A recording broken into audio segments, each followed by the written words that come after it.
اور دوسرا عمران خان کے سامنے ہم جھکے نہیں، سیف ایگزٹ مل گیا۔ نون لیگ، پیپلز پارٹی، دیگر جماعتوں کو بیانیہ دے دیں کہ الیکشن میں جانے کا کہ جی امریکہ کی غلامی سے نکلنے کا نعرہ لگانے کے بعد امریکہ کی غلامی میں چلے گی، اور یہ اپنی شکل بھی بچائیں، کھال بھی بچائیں، خان سے معاملات پہ سائن بھی کروائیں کہ آنے کے بعد ہمیں کچھ کریں گے نہیں۔ اب انہیں جو خبریں ملی ہیں سینٹ کی قرارداد کی، اس کو فالو اپ کا ٹائم شروع ہو گیا، فارن اسٹینڈنگ کمیٹی میں معاملہ بھیج دیا گیا، 9 مئی کے شفاف تحقیقات معاملہ، 26 نومبر کے معاملات اور الیکشن کی تحقیقات، سیٹلائٹ تصاویر تک مہیا کرنے کا معاملہ۔ اب اسٹیبلشمنٹ کے جو طاقتور جرنیل ہیں اس وقت، عالمی پابندیاں اور عالمی عدالتوں میں ان کے خلاف جنگی جرائم، ان کے بچوں کے ویزے پابندیاں، ان کی بڑی بڑی جائیدادیں اور محلات پر وہاں کی حکومتوں کی طرف سے ضبط کرنا، انہیں یہ خبریں مل چکی ہیں۔ اب اس وقت یہ انگلی کٹا کے سیاسی شہید ہونا چاہتے ہیں۔ ان کے ٹاؤٹ جو ہیں محسن نقوی، فیصل واڈا، یہ اس طرح کے لوگ یہ انہیں بتا رہے ہیں کہ سوشل میڈیا پہ جو رد عمل اس سے آپ نے گھبرانا نہیں۔ عمران خان کا یہ جملہ باقاعدہ استعمال کیا گیا، میں آپ کو بڑی چھوٹی سے بتا رہا ہوں کہ آپ سٹینڈ لیں، بیانیہ بنائیں۔ جیو نیوز کو پہلے ٹویٹ ڈیلیٹ کروائی کل انہوں نے، اور لیکن جب صحافیوں نے، ان تمام لوگوں نے ان پہ دباؤ ڈالا، کہا بیانیہ بنائیں آپ کو۔ کل میں نے آپ کو اطلاع دے دی تھی کہ ٹویٹس نظر آئیں گے، اور مزے کی بات ابھی آپ کو ایک پریس کانفرنس اور ایک قرارداد بھی نظر آئے گی، اور انہیں یہ کہا جا رہا ہے کہ آپ وہ کریں جو آپ نے 17 دسمبر 1971 کو کیا تھا۔ 93,000 فوجیوں کے سرنڈر کے اگلے دن جو خبر تھی اخبارات کی وہی تھی کہ ہم جنگ جیت چکے ہیں۔ اسی طرح کہہ رہے ہیں آپ بیانیہ بنائیں تاکہ ہم الیکشن میں جا سکیں، اور یہ الزام لگائیں کہ خان کی رہائی امریکی حکومت نے کرائی۔ آج مولانا فضل الرحمان نے جو اسمبلی میں تقریر کی، اگر آپ وہ سن لیں کہ وہ انہیں کہہ رہا ہے کہ اگر آپ آزاد نہیں ہیں تو پھر ہم پہ چھوڑ دیں، ہم آپ کو آزاد کروائیں گے۔ عمران خان کے حق میں امریکہ سے قرارداد آئی، اور یہ کہہ رہا ہے مولانا فضل الرحمان کہ پاکستان کی اسمبلی نے قرارداد پیش کی۔ اب اس بیان کو سمجھنا بڑا ضروری ہے، کیونکہ اب جو قانون سازی ہے وہ IMF کی مرضی سے ہوئی ہے، یہ بات سب جانتے ہیں، اور 7,000 مدرسوں کا معاملہ ہے، 250 مدرسوں کی اربوں کی آمدنی بھی ہے اور اربوں کے ساتھ تعلقات بھی ہیں۔ خیر اس پہ میں آگے چل کے مولانا کی بات کرتا ہوں۔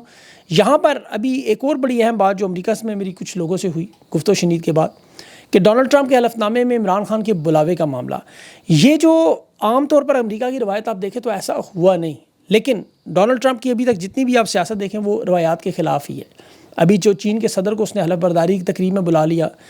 باقی تمام صدور اور وزراء اعظم کے ساتھ، یہ روایات کے بالکل مخالف ہے۔ چینی صدر نے انکار کی ہے، لیکن ڈونلڈ ٹرمپ کا جو دعوت نامہ اسے ملا، اگر عمران خان کو بھی ملے تو مجھے حیرت نہیں ہوگی، کیونکہ یہ معاملات اب بالکل حل کے قریب ہیں۔ حکومت کوشش کر رہی ہے کہ شہباز شریف کو کسی نے دعوت نامہ مل جائے، کروڑوں ڈالرز پہ لگائے جا رہے ہیں، ابھی تک کوئی کامیابی نہیں۔ ابھی تک ہنگری، ارجنٹینا،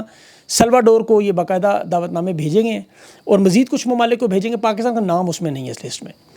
اب یا دعوت نامے یا تو قریبی دوستوں کو، اتحادیوں کو دیے جاتے ہیں، یا ان ممالک کو جن سے مطالبات تسلیم کروانے ہیں۔ یہ فورن پالیسی میں امریکہ کا سب سے بڑا امپورٹنٹ پہلو ہے، اور اس میں نمائندگان کا، ٹیم کا بڑا ہاتھ ہے۔ یہاں پاکستانی کمیونٹی کا بڑا اہم کردار ہے، اس طرح باقی کمیونٹیز بھی کوشش کر رہی ہیں۔ اب اس وقت پاکستانی سفارت خانہ تو کروڑوں ڈالرز لگا رہا ہے اس پہ، لیکن فضا اس وقت امریکہ کی، ٹرمپ ایڈمنسٹریشن کی مکمل طور پر پاکستان کی ایڈمنسٹریشن، اسٹیبلشمنٹ اور حکومت، ان تینوں کے سخت مخالف ہے۔ یہ روزانہ کی بنیاد پر جو امریکی نمائندگان کی آپ کو ٹویٹس نظر آ رہی ہیں، اس میں ایک تو پاکستانی کمیونٹی کا بہت بڑا دباؤ ہے کہ الیکشن میں جو ان کے ساتھ وعدے ہوئے تھے وہ پورے کیے جا رہے ہیں، خان کی رہائی پر، آئین اور قانون اور جمہوریت پر آواز،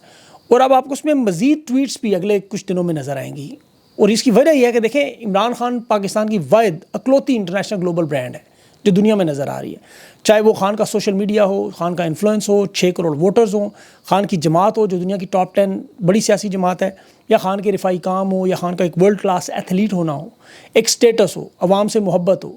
اگر ان کی عقل ہوتی تو یہ آپ کو پتہ ہے سوشل میڈیا ایکٹیوسٹ کو اکثر و بیشتر آپ دیکھتے ہیں تانے دیتے ہیں کہ خان کا نام بیچتے ہیں، حالانکہ ساری دنیا جانتی ہے کہ اس وقت خان کے ساتھ کھڑا ہونا دنیا کا سب سے مشکل کام ہے، سب سے مشکل کام۔ اور یہ بھی آپ دیکھیں کہ اربوں ڈالرز کے بنے ہوئے بڑے بڑے نیٹ ورکس کے ادارے جن کا بجٹ پاکستان کے ڈیفنس سے بھی زیادہ ہے، Times magazine, guardian, economist, Al Jazeera, Hindustan کے اخبارات، ایون اسرائیل کے اخبارات، یہ بھی مجبور ہیں کہ خان کی کوریج دیں، کیونکہ انٹرنیشنل آڈینس اگر پاکستان کے حوالے سے کچھ جاننا ہے، کچھ دیکھنا چاہتا ہے تو صرف اور صرف عمران خان کو۔ آج بھی دیکھ لیں انٹرنیشنل اینکر صحافی خان کا ذکر کرے، خان کے حوالے سے رپورٹ دے، راتوں رات شہرت کی بلندیوں تک پہنچتا ہے۔ صفحے اول کے جو میڈیا ادارے ہیں وہ عمران خان کی اینک، خان کے بال، خان کی تسبیح، خان کی بیوی، مطلب خان کے اوپر کالموں کے کالم چھاپتے ہیں، اور امریکہ کے جو سیاستدان ہیں وہ ٹویٹس کرتے ہیں، وہ کہاں سے کہاں پہنچ جاتے ہیں۔ صرف رچرڈ گرینل کی 363 پوسٹ کا اشر باجوہ نے ابھی ڈاٹا اکٹھا کیا، 3 ٹویٹس ایسی ہیں جو ملینز میں چلی گئیں، اور تینوں عمران خان کے متعلق۔ اس نے صرف اتنا کہا فری عمران خان، ریلیز عمران خان۔ یہ 12 جماعت پاس ڈفر سمجھنے کے لیے تیار نہیں ہے۔ ان کے جو بزرگ مور نے سمجھا رہے ہیں کہ دیکھو ہم غیر مقبول کرنے کا ہر طریقہ استعمال کر چکے ہیں، ڈنڈا بھی چلا چکے ہیں، گولیاں بھی چلا چکے ہیں، جیلیں بھی استعمال کر چکے ہیں، پارٹی بھی توڑ چکے ہیں، الیکشن بھی چھین چکے ہیں، کاروبار بھی ان کے تباہ و برباد کر لیے، لیکن اس کی دگنی تگنی شہرت کی بلندیوں تک وہ پہنچتا جا رہا ہے۔ اس لیے بات مان لو، اب مخالفین کو راستے سے ہٹاؤ، میدان صاف کرو۔ ابھی آپ پارا سے چڑیا گھر سے کچھ بڑے عہدیدار انہوں نے ہٹائے ہیں جن پہ عمران خان کو اعتراض بھی تھا بڑا، اور فیس سیونگ سیو ایگزٹ کا جو راستہ مرحلہ وار تیار کرنے کی، اس میں پہلا ان کے دیکھیں خطرہ کیا ہے انہیں یہ خطرہ تھا خان منظر عام پر آئے گا تو عوام کا ریئیکشن کیا ہوگا، اسے کیسے قابو کیا جائے گا، سسٹم گر جائے گا۔ اس کا حل انہوں نے یہ نکالا ہے کہ پہلے ویڈیو لنک پر عمران خان کو عدالتوں میں پیش کرنا شروع کریں، الیکشن کمیشن میں پیش کرنا شروع کریں، جیمرز ہٹانا شروع کریں، وہاں سے لیک ویڈیوز نکالیں، عمران خان کی میڈیا کے ساتھ گفتگو کی مختلف تصاویر، مختلف ویڈیوز آہستہ آہستہ جاری کریں، اور پھر جب سپریم کورٹ میں عمران خان پیش ہوں تو یوٹیوب لائیو چینل پہ عمران خان کی پوری ویڈیو لگا دیں، لوگ عوام سننا شروع کر دیں، دیکھنا شروع کر دیں، اور وہ جو سحر اور جمود جو طاری ہوا ہے وہ ٹوٹ سکے۔ دوسرے مرحلے پر نفاذ شریعت اور مذہبی کارڈ مولانا فضل الرحمان کو میدان میں لائیں، تمام مذہبی جماعتوں کو ساتھ رکھیں، اور 17 دسمبر کو لانگ مارچ کو کامیاب کریں، اتنا کامیاب کریں کہ شہباز شریف کو فارغ کریں، سیاسی جو جماعتیں ان کو حکومت میں دعوت دے دیں، عمران خان کی اپوزیشن جماعتوں سے رہنماؤں سے ملاقات کروا دیں، اور اس میں مولانا کی مدد کی جائے۔ مولانا کو جب بھی آپ کو پتہ ہے حکومت گرانی ہو استعمال کیا جاتا ہے، عمران خان کے دور میں بھی آپ کو یاد ہوگا مولانا سب سے اہم کردار ادا کر کے، ورنہ یہ ہمیشہ حکومتی اتحاد کا حصہ رہتے ہیں۔ دوسری طرف محسن نقوی سعودی عرب میں ملاقات کر رہا ہے، اب بڑے بڑے جو مدارس ہیں آپ کو پتہ ہے اس کی بہت بڑی وجہ محسن نقوی سعودی عرب میں یہی چیزیں ساری ڈسکس کر رہا ہے، اور مولانا سے وہاں سے بھی دباؤ ڈلوایا جا رہا ہے، اور امریکہ کو بھی پیغام دیا جا رہا ہے کہ دیکھیں ہمارے دینی اور مذہبی جماعتیں کتنی مضبوط ہیں، کتنی طاقتور ہیں، اس لیے اسٹیبلشمنٹ کا ہونا بڑا لازمی ہے۔ خان کی رہائی لازمی ہے، وہ تو ایک IMF کی کال سے ہو جانی ہے، لیکن امریکہ کو یہ بتائیں کہ دیکھیں ہم آپ کے بغیر اور آپ ہمارے بغیر آپ نہیں چل سکتے، اس لیے ہمیں اکٹھے چلنا ہوگا، اور خان کی رہائی کو ہم دیں نام ڈیل کا دیں، اس میں باقاعدہ طور پر سعودی عرب کی شمولیت یہ چاہتے ہیں۔ یہ محسن نقوی کے ساتھ یہ معاملات اسی لیے طے ہو رہے ہیں کہ نواز شریف کا معاملہ بنایا جائے، جس طرح نواز شریف کو بل کلنٹن کے کہنے پر سعودی عرب اور لبنان نے آ کے چھڑایا، یہ چاہتے ہیں اس معاملے کو ایسے ہی حل کیا جائے۔ اور یہ جو روزانہ کی بنیاد پر عمران خان آپ کو بیان دیتے ہوئے نظر آتے ہیں نا کہ نہ ڈیل کروں گا، نہ جھکوں گا، نہ یزید کی حمایت کروں گا چاہے 100 سال یہاں بیٹھنا پڑے، تو یہ اسی وجہ سے ہے کہ یہ جو سیاسی بیانیاں عمران خان کے خلاف بنانے کی کوشش ہے، خان اور خان کے خاندان، خان کی بہنیں، یہ برملا صاف کہتے ہیں۔ ابھی علیمہ خان کا بیان آپ یاد رکھیں کہ ڈونلڈ ٹرمپ اسٹیبلشمنٹ کا باپ نہیں ہے کہ وہ رہا کروائے گا، ہم پاکستان کی عوام اور سسٹم سے لڑ کے عدالتوں سے رہائی کرائیں گے، اور عمران خان بھی بار بار یہ بات اسی لیے دہراتے ہیں تاکہ یہ جو ان کی جو سب سے بڑی واردات ہے وہ یہ کہ ہم یہ ڈیل عوام کے سامنے رکھیں اور یہ تاثر بلڈ کریں کہ ہم حکومتیں لاتے ہیں، ہم حکومتیں بناتے ہیں، ہم حکومتیں گراتے ہیں۔ ان کے صحافیوں کا بیانیہ اٹھا کے دیکھیں، 2018 کے الیکشن کا الزام، جلسے کا اعلان جو ہوا تھا مینار پاکستان جنرل ظہیر الاسلام پہ، پاشا پہ، کبھی فیض پہ، کبھی باجوہ پہ، کہ یہ طاقتور لوگ اگر اتنے ہی طاقتور ہوتے جو عمران خان کو گرا نہیں سکے، کمزور نہیں کر سکے، غیر مقبول نہیں کر سکے، یا وہ مریم نواز بلاول یا نواز شریف شہباز شریف کو اتنا ہی مقبول کر لیں، لیکن چونکہ انہیں بیانیہ چاہیے، سیاست بھی چاہیے، اس لیے اگلا الیکشن جو ہے اس میں بھی امریکہ کے ہم غلام نے یہ نعرہ ادھر سے آئیں گے۔ اس پہ مجھے علامہ اقبال کا شعر یاد ہے، وہ جو پرواز ہے دونوں کی اس فضا میں، کرگس کا جہاں اور ہے شاہین کا جہاں اور، یہ حالات بالکل بظاہر ایسے ہی ہیں۔ دیکھیں دونوں آپ کو ایک جیسے نظر آتے ہیں، گید اور شاہین، لیکن نسب العین زندگی ثابت کرتی ہے۔ اب عدالتیں بھی یہی ہیں، ووٹنگ بھی یہی ہے، عوام بھی یہی ہے، زرداری بھی یہی ہے، شہباز شریف بھی ہے، اور عمران خان بھی آپ کو یہاں نظر آتا ہے۔ لیکن کرگس اور شاہین کے جہان کا فرق یہی ہے، اگر آپ سمجھیں اس بات کو غور سے، گدھ ایک بڑا غلیظ جانور ہے، مردہ گوشت کھاتا ہے، کبھی خود شکار نہیں کرتا،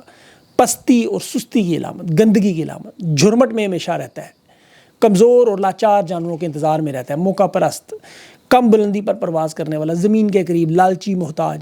جبکہ شاہین بلند پرواز، آزاد پسند، طاقتور، شکار بلندی سے نشانہ، سخت حالات میں بھی اپنے اصولوں پر قائم، بھوکا رہ جاتا ہے، آپ کو پتہ ہے شاہین مردار نہیں کھاتا، طاقت اور اپنے ہنر سے چیلنج کرتا ہے۔ اسی لیے ان کی خوراک، طرز زندگی، یہ زمین آسمان کا فرق ہے، اور یہی فرق عمران خان اور ان باقی سیاستدانوں میں، بس یہ آپ سمجھ لیں۔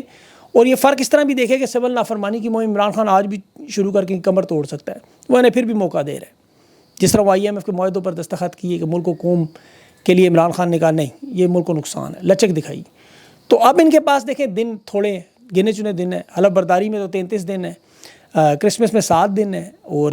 نیو ایئر میں 14 دن ہے، 1 جنوری تک۔ تو یہ انہی دنوں میں معاملات انہوں نے طے کرنے ہیں، اس کے بعد پھر وہ معاملہ ہوگا جو میں نے آپ کو پہلے بتایا، قراردادیں بھی ہوں گی اور دمادم مست کلندر بھی ہوگا۔ تو انشاءاللہ آپ دیکھتے رہے ہوتا کیا ہے، اللہ سے دعا کرے خان کی زندگی اور صحت کی، بس اور کسی چیز کی نہیں، باقی انشاءاللہ حالات اللہ خود بہتر کرے گا۔ اپنا خیال رکھیں، مجھے اگلے ویلاگ تک کے لیے اجازت دیں، اللہ حافظ۔